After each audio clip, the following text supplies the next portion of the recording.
RSS general secretary Dattatreya Hosabale ഭരണഘടനയുടെ ആമുഖത്തിൽ നിന്ന് സോഷ്യലിസ്റ്റ്, മതേതരത്വം എന്നീ പദങ്ങൾ നീക്കം ചെയ്യണമെന്ന ആവശ്യം ആവർത്തിച്ചു. ആമുഖത്തിലെ പദങ്ങളെല്ലാം ഭരണഘടനയുടെ കാതലായ മൂല്യങ്ങളെയാണ് അടയാളപ്പെടുത്തുന്നത്. ഭരണഘടനയുടെ അടിസ്ഥാന ഘടനയിൽ മാറ്റം വരുത്താതെ പാർലമെന്റിന് ആമുഖത്തിൽ ഭേദഗതി വരുത്താമെന്ന് സുപ്രീം കോടതി സ്ഥിരീകരിച്ചിട്ടുമുണ്ട്. ആമുഖത്തിൽ നിന്ന് മതേതരത്വം, സോഷ്യലിസ്റ്റ് എന്നീ വാക്കുകൾ നീക്കം ചെയ്യണമെന്ന ആവശ്യം ഭരണഘടന അട്ടിമറിച്ച് ഇന്ത്യയെ ഒരു ഹിന്ദുരാഷ്ട്രമാക്കി മാറ്റുക എന്ന RSSന്റെ ദീർഘകാല ലക്ഷ്യത്തെയാണ് തുറന്നുകാട്ടുന്നത്.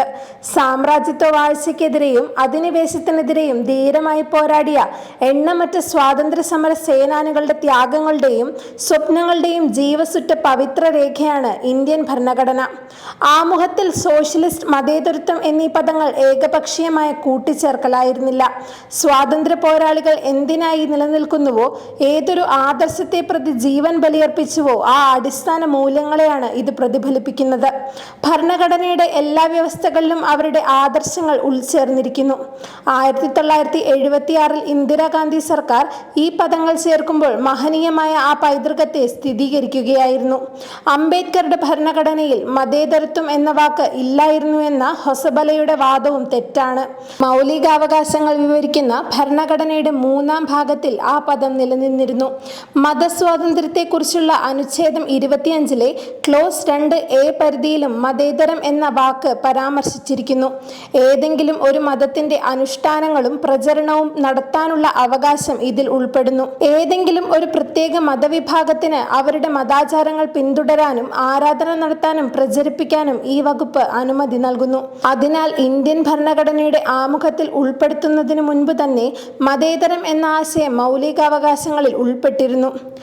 RSSന്റെ അസ്വസ്ഥത ആമുഖത്തിൽ മാത്രമല്ല, ഭരണഘടനയിൽ മൊത്തം പടർന്നിരിക്കുന്നതാണ്.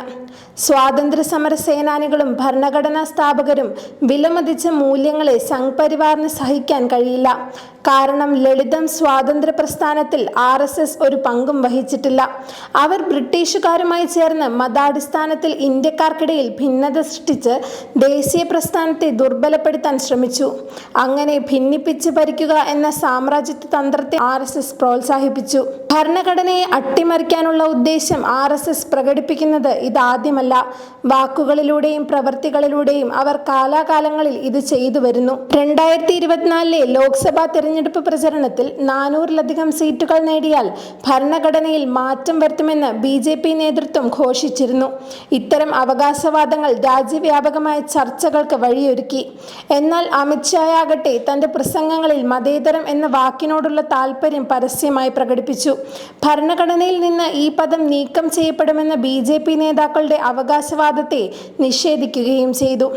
ജനങ്ങളിൽ ആശങ്ക പടരുകയും 2024 ലോക്സഭാ തെരഞ്ഞെടുപ്പിൽ BJPയുടെ എണ്ണം 303-ൽ നിന്ന് 240-ആയി കുറയുകയും ചെയ്തു.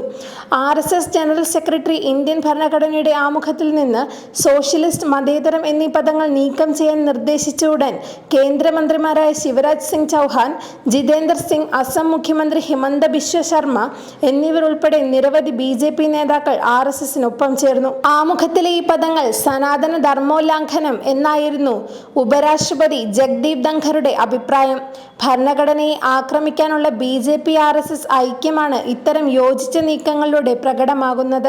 മതേതരത്വത്തിൽ അസ്ഥിവാരമിട്ട് ഇന്ത്യൻ രാഷ്ട്രം സ്ഥാപിക്കുന്നതിനായിരുന്നു ഭരണഘടനാ അസംബ്ലി പ്രവർത്തിച്ചിരുന്നത്. 1949 ഒക്ടോബർ 14-ന് ഭരണഘടനാ അസംബ്ലിയിൽ സർദാർ വല്ലഭായ് പട്ടേൽ പറഞ്ഞു, മതേതര രാഷ്ട്രമായ സ്വതന്ത്ര ഇന്ത്യയുടെ ഭരണഘടന സാമുദായിക അടിസ്ഥാനത്തിലുള്ള ഏതെങ്കിലും വ്യവസ്ഥയിലൂടെ വികൃതമാക്കാനാകില്ല.